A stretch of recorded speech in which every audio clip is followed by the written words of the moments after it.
نلحق الإشارة. طيب مبدئيا الفكرة إن شاء الله نروح على الأملج أول شيء، بعدين اللي بعدها الوجه، بعدها ضبا، وما احنا عارفين هل نبات هناك، لأنه الفكرة هنروح على جبال اللوز.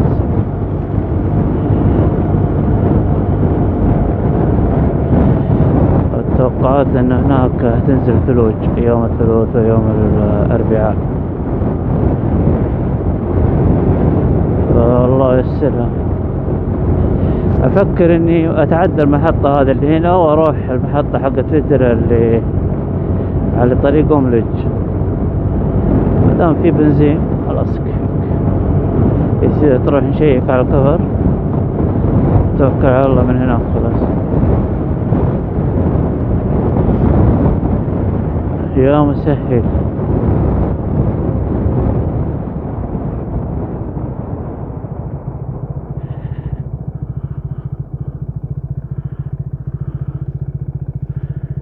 يا أخي صرت لازم أوقف على المسار نفسه، إذا ما وقفت والله ما راح تفك لك. بس الحمد لله.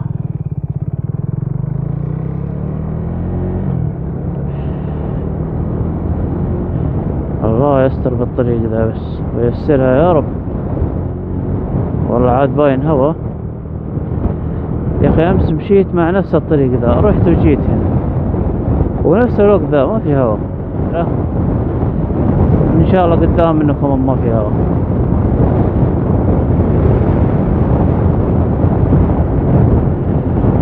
يبغالي أضبط الشغل هنا.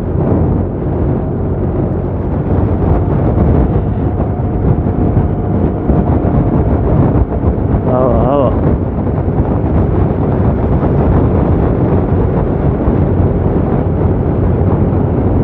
خيرة الحمد لله. وصلنا هناك ليل،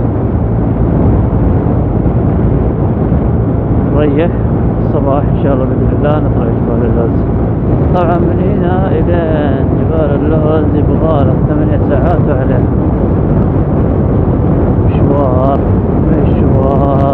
بس اللي يريح إنك ما في مقطع من ناحية البنزين، ما أنسى الأمور طيبة. تمر على الديار، تمر على نشوف كيف الوضع.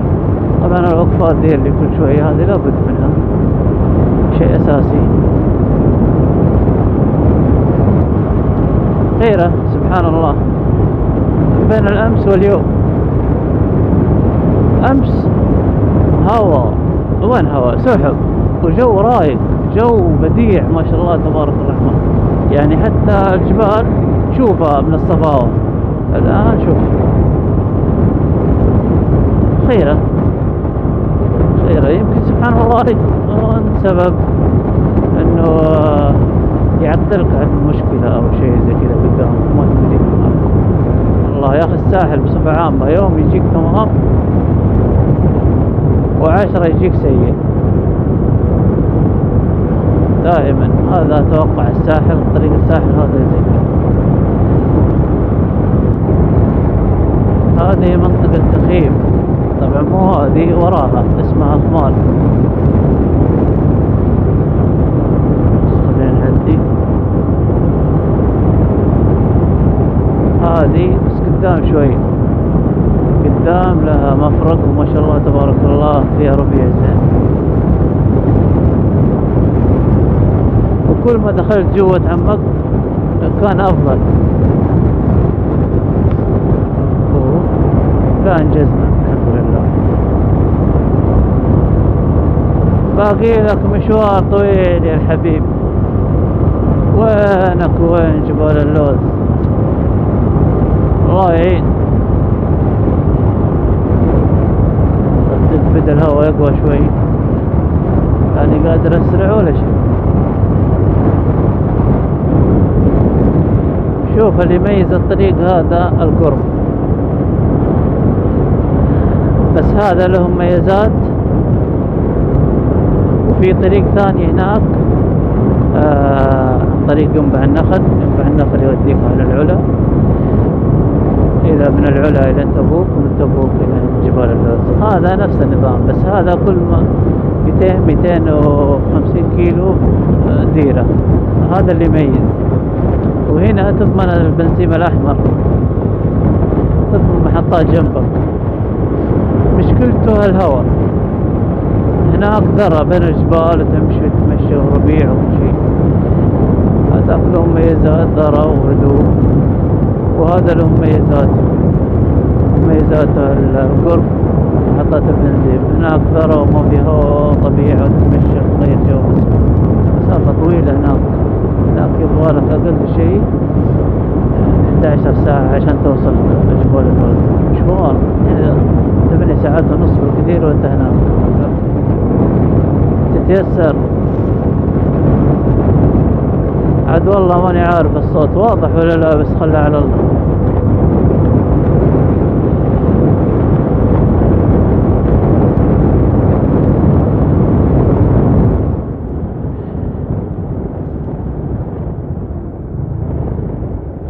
نقطة تفتيش أمرج.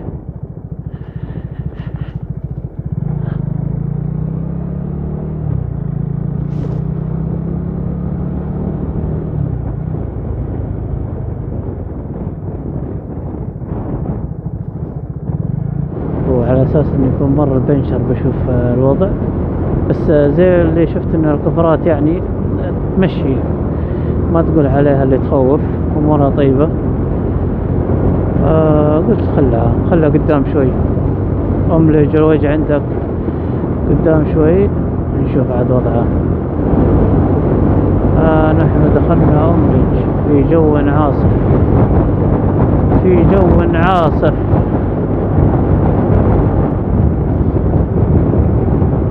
أملج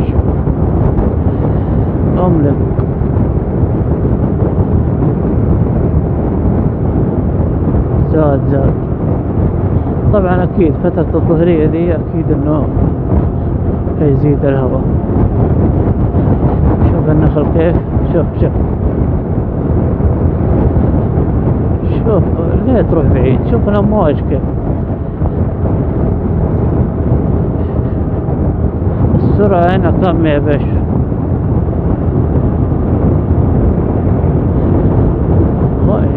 أنا بالدباب ومعاني، والحلوين دول الدراجة كيف وضعهم الهواء.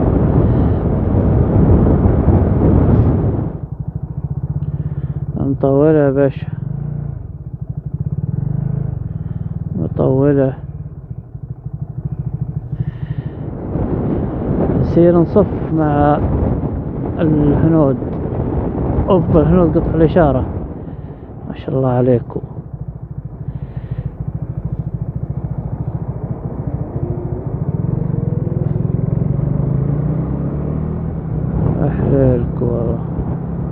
يحليلكو عاد. هنا الطرق حدث ولا حرج والله يا حفر، هنا تفجع. شوف ذكرتها قبل كذا. وهي عاد تخيل تغرز هنا، تخيل تغرز في وسط طريق عام. اوف يا الطريق، اوف.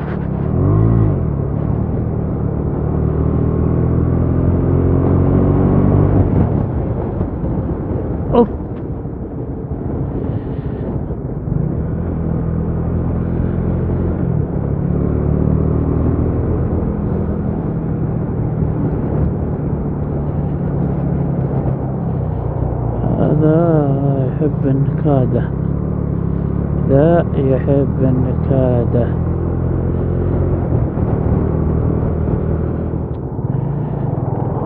عدينا البيك.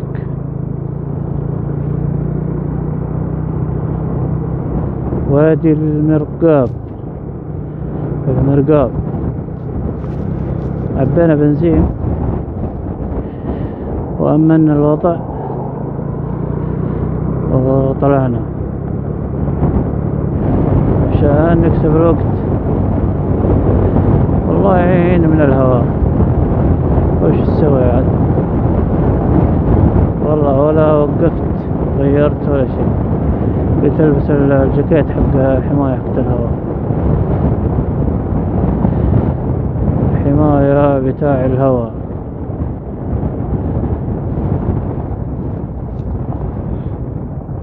بس خليها قدامي في مصلى او شيء، دورة مياه، يصير نوقف مرة واحدة هناك.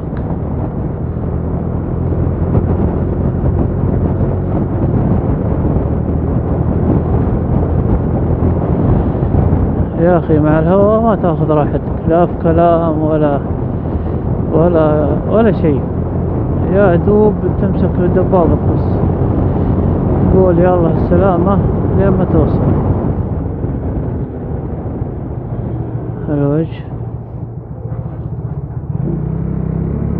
هنا استهتار عاد التريلات، خذ من الاستهتار مع السواقين حق التريلات، والله العظيم التجاوز عنده ولا يشوفك شيء اصلا، ويدخل عليك على فجأة ما تدري الا هو قدامك، وانت ماشي في امان الله وما تدري الا هو ناط،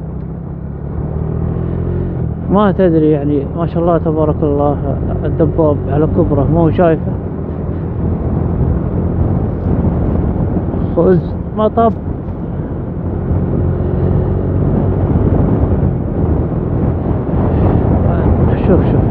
شوف الجو كيف يا لطيف، شوف الجو كيف.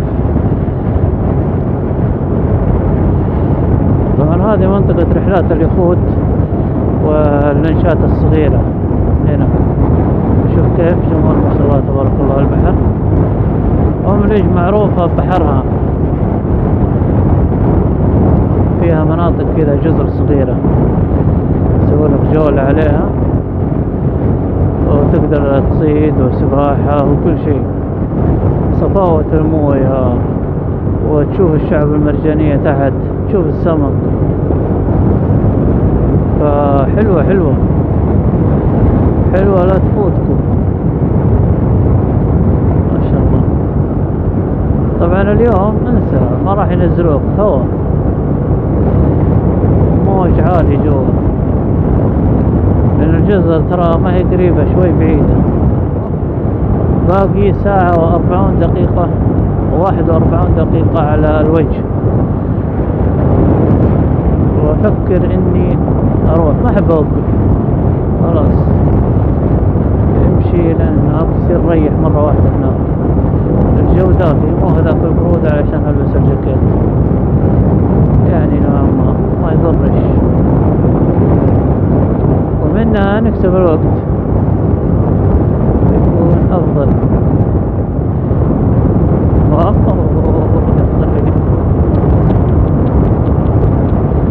هنا هوا أخبار، كيف هيكون هناك جبال اللوز؟ اللي يعرف جبال اللوز في أي وقت هوا، في أي وقت هوا، بعدين هوا قوي.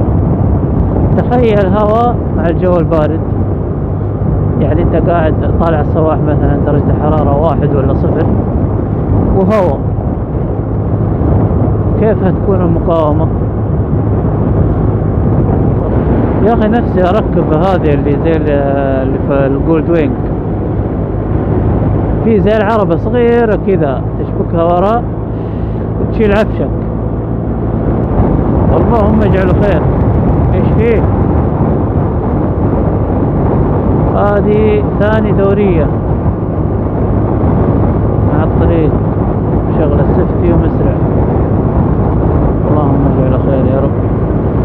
بعد الطريق ذا في حوادث تفجع، اول هذا كان سيد واحد، يعني هنا رايح وهنا جاي بس، الله رحمنا الحمد لله بالطريق الثاني ذا، نعمة الحمد لله. اللهم صل، نعدي الحلوين دول،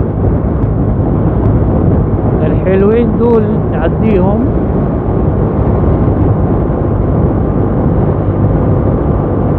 لازم اطلع رجولي برا، يا أخي وضعية الجلوس إذا طولت زي كذا تتعب، لازم تحرك رجليك فوق تحت، تحرك الدورة الدموية شوي.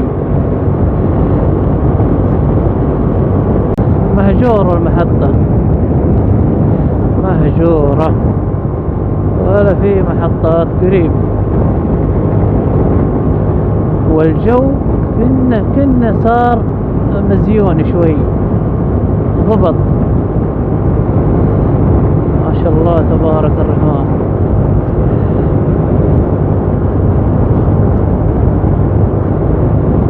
باقي 3 شرطات ولسه باقي لك على الوجه. والجك صراحة يريح من وقفات لي ولي بالجنب الثاني، وموتور صغير تدق تسحب البنزين من الجك وتحطه في التانكي. حركة حلوة صراحة. خلي الجك زي ما هو مربوط ثابت، بس ركب اللي من هنا وحط على شو اسمه ذا، اللهم صل على محمد، على التانكي من هنا وعبي. نحن دخلنا الوجه.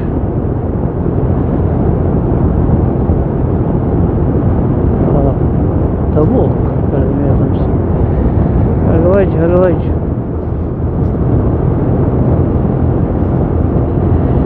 هادي الوجه، وما في محطة، وهذا يأشر، والسرعة 100 بس اعطونا محطة. فين المحطات؟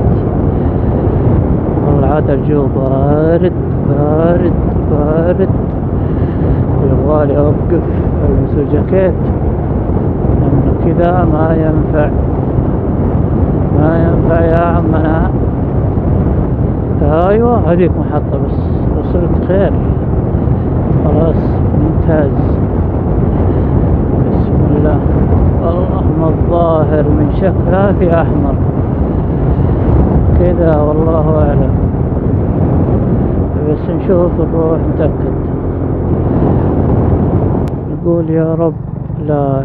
في رقم 95 هناك، 95 ان شاء الله انه فيه بنزين. يا رب يا رب. اوه لا شغال ممتاز. خلاص كذا شيكت على الكفرات وعبيت هوا،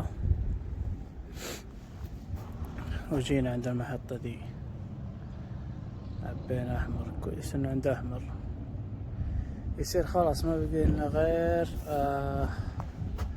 نطلع. اوه وش هو ذا قدامي؟ شيء حجر ولا ايش ذا؟ حجر.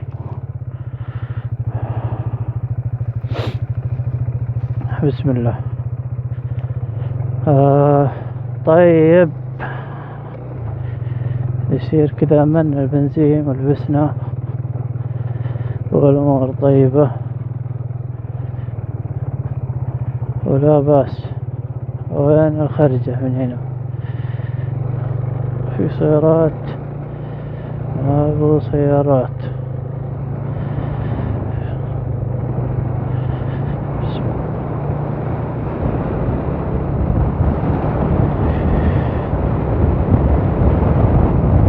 من هنا لين طبا ساعتين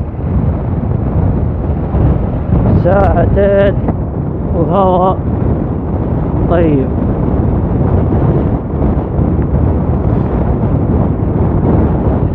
ومطبات على كيفك.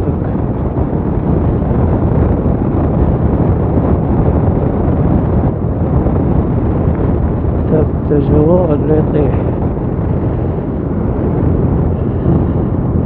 خلينا على الطريق ذا أفضل.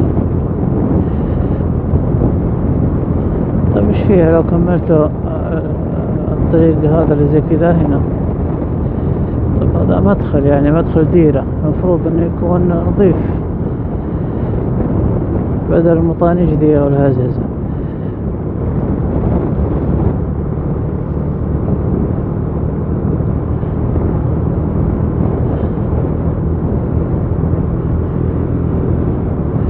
خلاص الوجه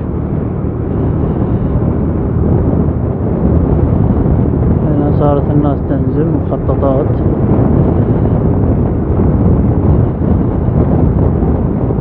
ولا أساس الوجه فوق كان، حتى البيوت القديمة والدنيا دي كلها فوق.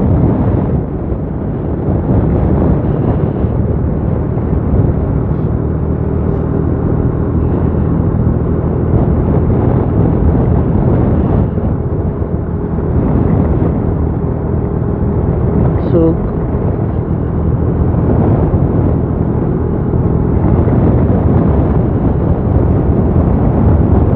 بعد الأجواء ما لا تبرد.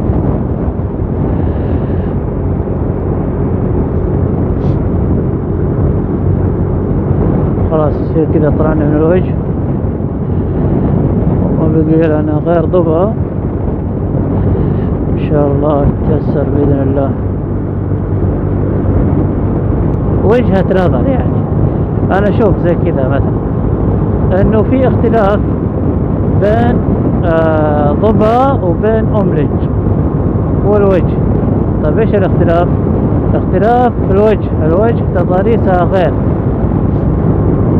شكل الرملة، شكل الأرض، شكل الجبال، يعني في اختلاف بين الاثنين بين أملج وضبع. فهي قريبة، هي على امتداد وادي الحمض. هذا وادي الحمض، شوف هذا وادي الحمض. الوجه سبحان الله تضاريسها مختلفة، تحصل الجبل الحالة هناك، شكل الأرض الرملة اللي هناك شكلها مختلف، في اختلاف في التضاريس، عارف؟ فالاختلاف هيكون في نوع الرملة، شكل الأرض، المساحة بين الجبال، شكل الجبال. سامحوني هي فلسفة بس يعني من كثر ما اروح واجي انا صراحة اشوف الوجه تختلف عن ضبع واملج، تختلف كمان عن ينبع، يعني علشان انها يمكن قريبة من العلا، وبحكم العلا يعني شكلها تضاريسها مختلفة. يمكن نقول وادي الحمد يوصل فين طال عمرك قبل العلا، ما يدخل على العلا.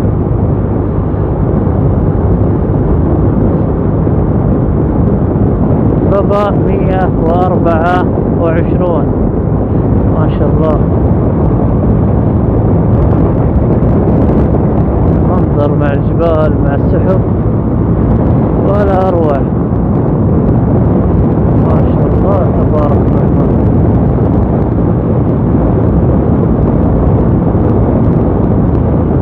وادي السيح، وادي السيح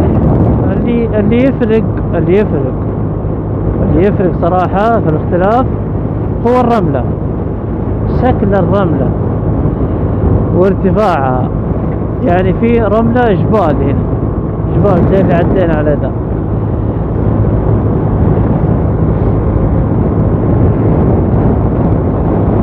والوادي هنا ما شاء الله تبارك الله بحر، بعدين على فجأة كذا جبال ورا بعض.